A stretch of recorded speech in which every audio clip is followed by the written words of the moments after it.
Mrs. June Walker was holding my listing folder against her chest when my brother Marcus stepped out from behind his work van and tried to end my real estate career before my sign was even in the ground. He did not pull me aside. He did not lower his voice. He looked straight at my first client and said, "Tom's a good guy, but he'll never make it as a realtor. He's too quiet. People like him hold doors open for real agents." June tightened the folder. Marcus smiled like he had protected her. I felt heat climb my neck, but I opened the folder and said, "June, I marked the roof receipt, the showing plan, and the repair notes. We can do this one step at a time." She looked at Marcus, then back at me. Instead of handing him the folder, she stepped closer to my car and said, "Show me where to sign first." Marcus missed it. He thought the damage had landed on me. It had landed in front of her. I was 48 when I got my license. For years, I had been the brother who fixed the quiet parts of Marcus's life. He ran a small repair business and acted like every room belonged to him. I handled the missing receipts, wrong addresses, county calls, and customers he had left waiting. He called it brother stuff. I called it unpaid wait. June knew Marcus because he had repaired her back steps the year after her husband died. When she decided to move closer to her daughter, she asked if he knew a patient agent. He gave her my number. I thought that meant respect.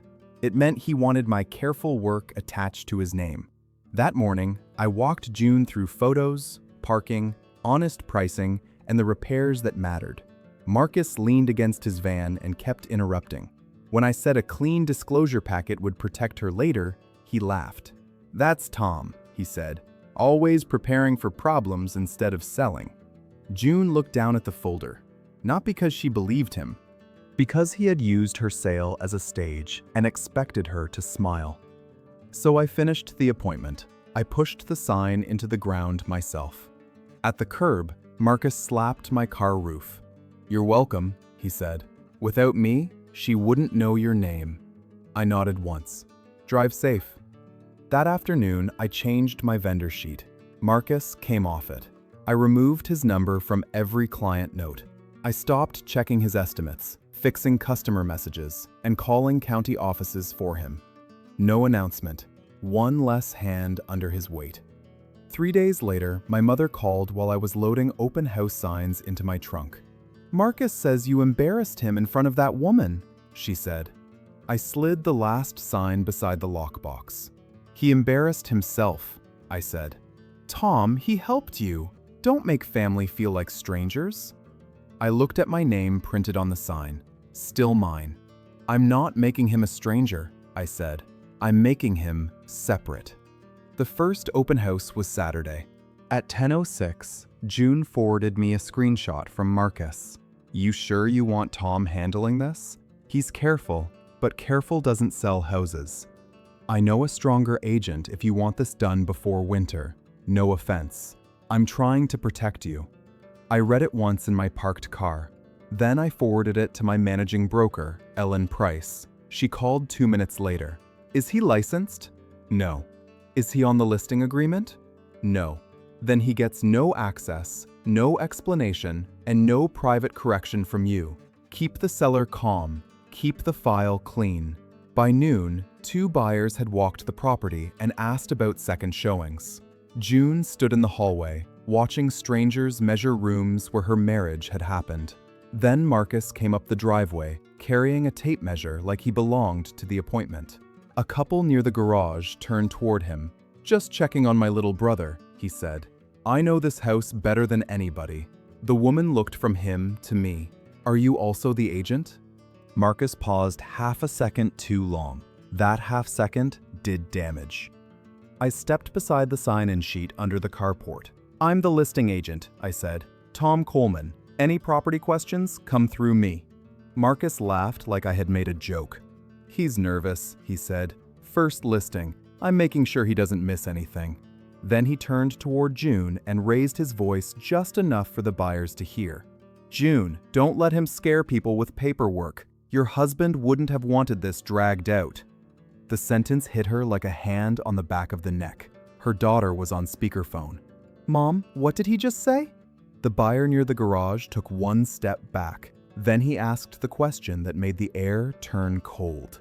Is there a family dispute attached to this sale? June's mouth opened, then closed. Marcus lifted both hands. No dispute, he said. I'm just the person who got him the listing. For 1 second, I thought Marcus had taken her voice too. Then June's daughter spoke sharply through the phone. Mom, ask him to leave. June straightened her shoulders. Marcus, Tom is handling my sale. Please leave my property. His smile thinned. I was helping you, June. You gave me his number, she said. That is all you gave me. He left, but not cleanly. That evening, the buyer's agent emailed Ellen and me. Her clients were pausing until they understood the outside pressure around the sale. I sat in my car outside June's house and read that line twice. Marcus had made her move look unstable. June came down the porch steps slowly. Did we lose them? She asked. I wanted to say no too fast. Instead, I told her the truth. Maybe, but tonight we make the authority clear in writing. I just wanted to leave this house without feeling foolish, she said. That hurt more than anything Marcus had said to me. Ellen sent a formal boundary letter that night. No seller contact, no buyer contact. No comments about price, condition, timing, or representation. I thought that would end it. It did not. 2 days before closing, the title company called. A coordinator named Dawn Rivera said someone had emailed a repair invoice for June's back steps and asked whether payment should come from closing funds. I knew the name before Dawn said it. Marcus. The repair had been paid 16 months earlier. I had helped June scan the receipt. Careful doesn't sell houses, Marcus had said. Careful was sitting in a folder with a check number on it. Dawn asked us to come in the next morning. Not to argue, to clarify the file.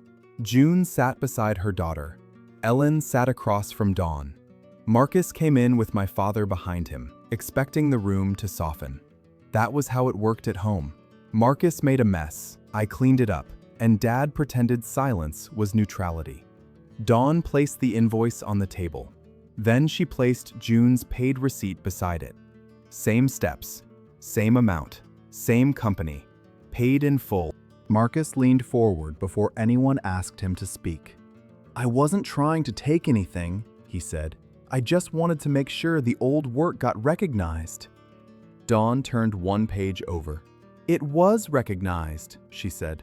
On the receipt, with your company's paid stamp. Marcus glanced at the paper and went quiet. Then Dawn slid another sheet beside it. And this email came from your business address after the boundary letter was sent. My father looked at him then, not at me, at him. Marcus shifted in his chair. I didn't think it was a big deal. Dawn's voice stayed flat. It became a big deal when you asked about closing funds on a paid invoice for a sale you were not part of. No one moved. Even the printer behind Dawn sounded too loud. Then she looked at me. Mr. Coleman, your file notes and receipt copy are why this did not delay closing. June put one hand on the receipt. Tom kept the papers straight, she said. That's why I hired him. My father opened his mouth, then closed it. For once, he had no quiet place to stand. Closing happened on time, cleanly. June signed the final page with her daughter behind her chair. The buyers got the garden. June got her move. I got my first commission without anyone else's hand on it. After that, Marcus still reached for the old version of me. He sent an estimate and asked me to look it over. I did not open it. My mother asked if I could pass him repair referrals. I said no. My father asked if I could call an upset customer for him. I said Marcus should call his own customer. No one liked the answer. But the world did not fall apart. It only got quieter. A week later, June mailed a handwritten review to the brokerage. Ellen read one sentence over the phone. Tom never tried to look bigger than anyone else. He just made sure no one smaller got stepped on. I sat in my parked car outside my next listing appointment and listened to that sentence once. Then I put the phone down. The next house had a cracked walkway and a man waiting with a folder. I laid June's sold sign flat in the back seat. I picked up my folder.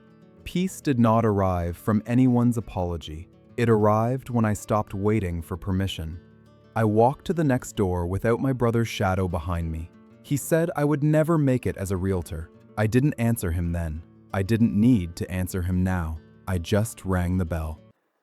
So yeah, guys, do let me know what you think about this video, this fictional story. I hope you like it. uh See you in the next video. Till then, take care. Bye bye. Thank you.